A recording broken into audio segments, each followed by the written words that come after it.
Hingga bayar song tini hanya hai lamsogo ani video kutalo, hingga kakai nor kaham kereng tongwanya nai, hingga tini ni video kama hece, ko tabuk o selabai o berei, borok superstar masanap nai faitani, borok tomu hamya, tai borok a tomu hamya not tong lai mani. Abono lukurok bong no nugui borok no nugui ta bong no tabu gromui tonja khata nga abono osla ngai to bihik besa ganang si bo buri ganang ngai o buri ngai to kaisa sikili si bo tamnai boka kaji ko borje khota ngai o sala ngai to buri ganang ni saubo oro norok ini khuk tuino kana bo buri ganang sawo ngai bono lukorok bai singjaka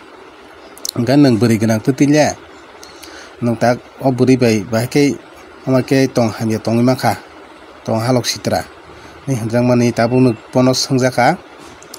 nang bono danai tak ni ko ni hingno de nanai ni singjang mani ta bokun jawab se kaham ka rimiya bahkele heirok ngui tongba mazanya sereng ya khaye ni jini bihik tong tutui ngai tabu buri rong no bo jemon tabu ko buri nyo bang ko kaisa kok kosona musungo tam nai niji sikili ing tonggoi buri ing tonggoi sela sikala ba keman tong le dunia wo gai nunggu wan chong nang mata bad nang sia nong kana do nono ta telefon sawi nono phem logoi phano khai kena nang bini je background bini korok nang nanya nang mani mane to bo tamo khai bo bihik busa ganang da abro nang kisa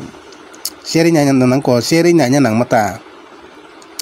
aborok seri nya khangai nang kichala nang bo saimanai ble nangkaba buifan no sawan ble ama haita nang kisa aborok no nang burini kendo abo koti botongo burini thani abo mane chela tabun dino to onek jinis larok bo buri besak gana rong mang no bisi khabo kharlayo ga abono nang kaisa sikili nang to nin live to nang tabuk ses no mahai lasi masisa gai osala to bih besak gana